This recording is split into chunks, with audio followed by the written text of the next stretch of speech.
안녕하세요. 고찬수 PD입니다. 아, 오늘은 다시 인공지능에 대해서 얘기 드리려고 합니다.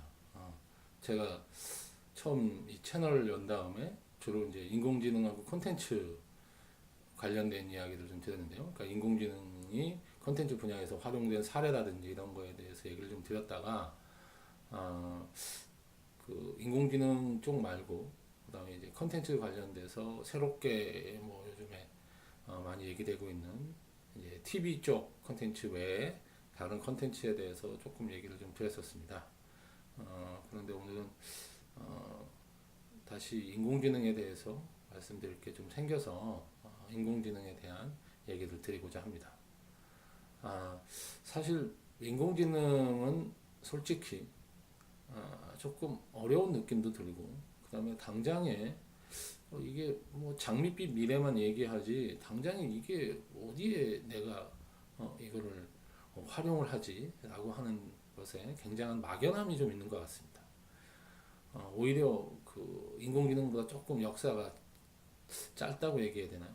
그러니까 최근에 각광을 받고 있다고 얘기할 수 있는 블록체인이라고 하는 것은 사실은 굉장히 많은 분들이 관심을 보이고 있고, 실제로 뭐 실생활에 이게 당장 활용이 될 수 있다고 생각을 하고 이거를 이제 적용을 시도하는 분들이 꽤 많은 것 같습니다.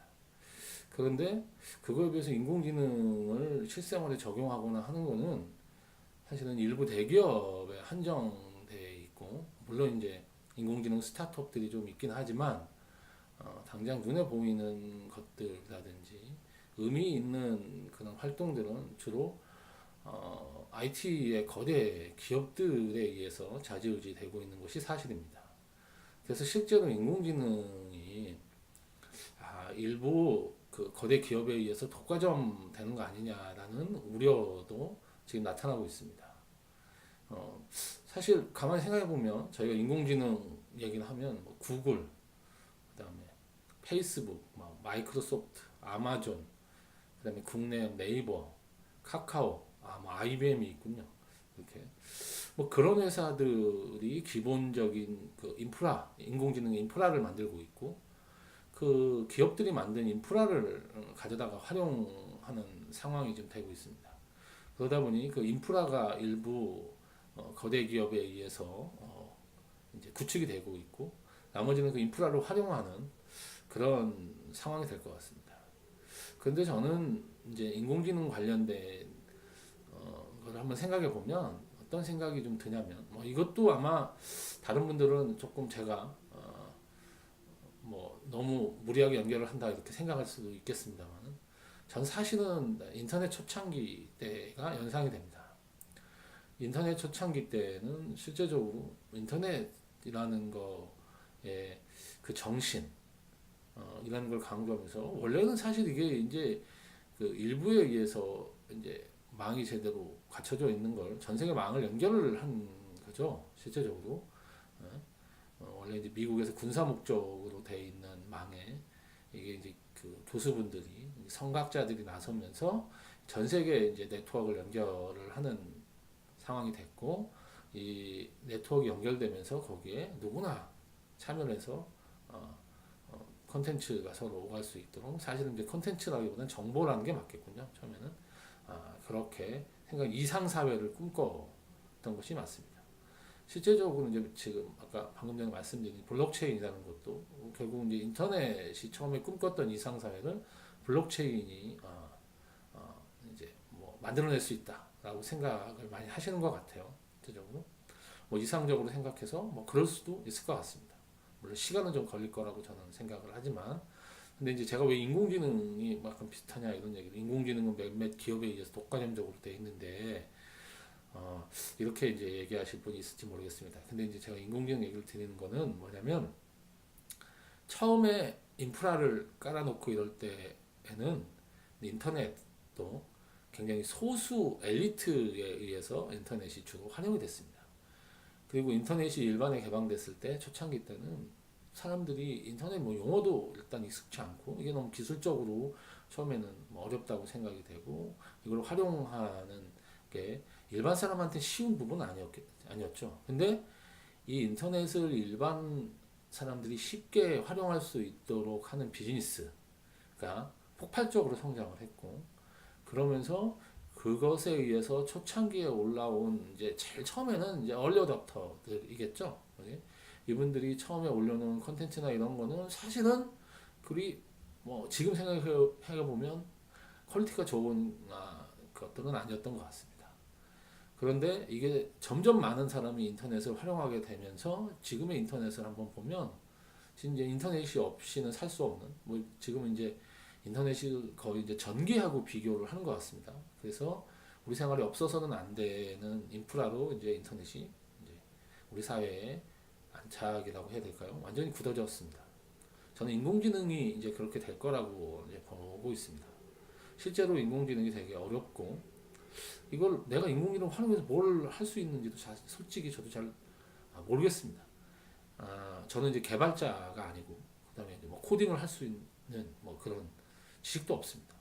그냥 인공지능에 대한 관심을 가지고 이거를 콘텐츠 분야에 활용 했으면 좋겠다라는 뭐 일종의 이것도 아이디어라고 해야 되나요? 뭐 그런 생각으로 이뭐 우연찮게 이제 콘텐츠 분야의 활용사를 모아서 책도 쓰고, 제가 이제 이거 관련돼서 가끔 강연도 다니고, 그다음에 이렇게 유튜브 채널도 이제 만들고 했지만, 사실 저는 뭐 개발자는 아닙니다.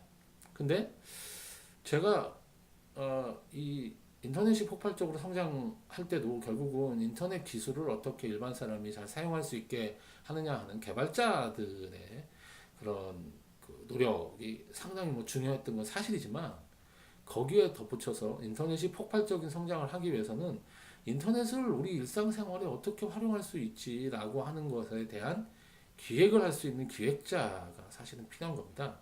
물론 개발자가 이제 인터넷 기술에 대해서 상당히 많이 알고 있는 개발자가 기획을 한다면 조금 더 본인이 잘 아는 분야니까 잘할 수도 있겠습니다.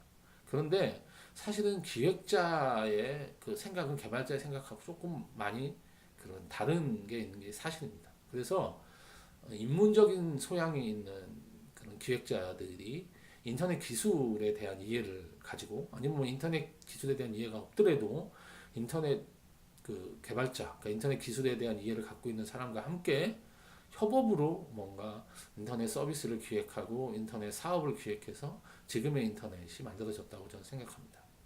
그런 것처럼 인공지능도 지금 이제 주로 저희가 개발자 얘기를 하고 있습니다. 그리고 저희 이제 한국은 뭔가 기술 강국이라는 걸 앞에 캐치를, 워낙 저희가 이제 그동안 옛날부터 자원이 가진 게 없다 그러면서 기술이라든지 뭔가 뭐 그런 하드웨어 생산이라든지 이런 쪽을 굉장히 강조를 하던 그런 게 있어서, 최근에 이제 일정 정도 GNP가 올라오면서 뭐 서비스라든지 창의력 이런 얘기를 저희가 하고는 있지만, 여전히 우리 사회에는 옛날부터 그런 걸 중시하던 그런 게 좀 있는 것 같습니다. 그래서 기술적인 걸 여전히 중시하다 보니 인공지능 관련돼서도, 물론 뭐 인공지능에서는 기술적인 부분이 상당히 중요합니다. 그게 베이스가 되고 그게 깔려 있어야 거기에서도 뭐 기획이라는 게 나오는 거지, 뭐 기술이 없다면 기획이라는 것 자체도 의미가 없겠죠, 기본적으로. 그런데 이제 기술적인 부분에 기획이 얹어졌을 때 사실 폭발적인 성장을 하게 되는 거고, 거기에 제가 볼 때는 그 인문 쪽에 있는 분들의 새로운 기회, 새로운 블루오션이 있다라고 생각을 하고 있습니다. 그래서 뭐 제가 가끔 강연을 나가거나 하면 인문 쪽에 계신 분들 중에 인공지능에 대한 공부를 조금 하시면 굉장히 의미 있는 결과를 만들어낼 수 있다, 이런 얘기를 좀 드리고 있습니다. 그래서 저는 그런 얘기 하면서 인공지능 개발자 뭐 10만 양병설 뭐 이런 얘기 하는데, 인공지능 기획자를 양성을 해야 된다라고 생각을 합니다. 그래서 인공지능에 대한 기술을 일정 정도 이해하고, 아니면 뭐 그게 좀 어려워서 뭐 이해를 하기가 좀 쉽지 않다라고 하면 인공지능 개발자와 함께 협업을 할 수 있는 정도의 소양을 가진 그런 기획자, 그러니까 저는 그걸 인공지능 기획자라고 부르는데요.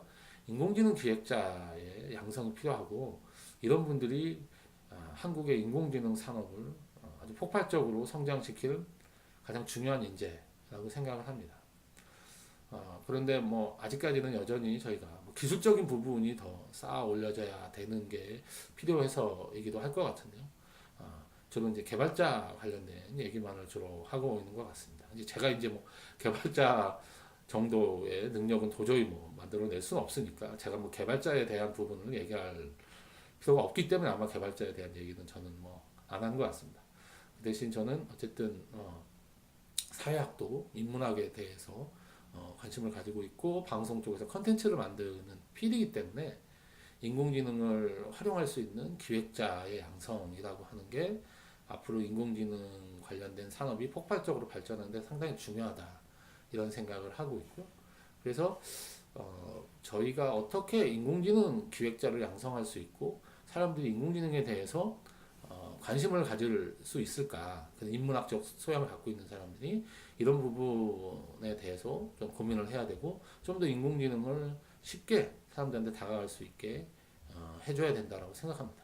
자, 저는 그래서 아까도 처음으로 돌아가서 인터넷 초창기를 말씀을 드렸는데 인터넷 초창기에 어떻게 인터넷 서비스들이 폭발적으로 성장을 했는가 그리고 인공지능 서비스 기획자들이 어떻게 인공지능 시장에 들어와 아니 그 인터넷 시장에 들어와서 인터넷을 성장시켰는가라는 거를 참 복귀해보고 인공지능 관련된 이 서비스들을 만들어낼 기획자들을 어떻게 우리가 만들어내서 사실 그 인공지능이 일부 몇몇 대기업 그것도 뭐 네이버나 카카오 같은 회사들이 물론 있지만 뭐 SK텔레콤, KT, 뭐 LG플러스도 인공지능에 대해서 연구를 하고 있고 많은 스타트업도 있습니다. 그렇지만 뭐이 미국 위주의 그런 구글이라든지 아마존, 뭐 페이스북 이런 회사들이 인공지능 기술에 있어서 상당 부분 앞서가 있는 게 사실이기 때문에 저희가 그런 인프라를 활용을 또 해야 되고요.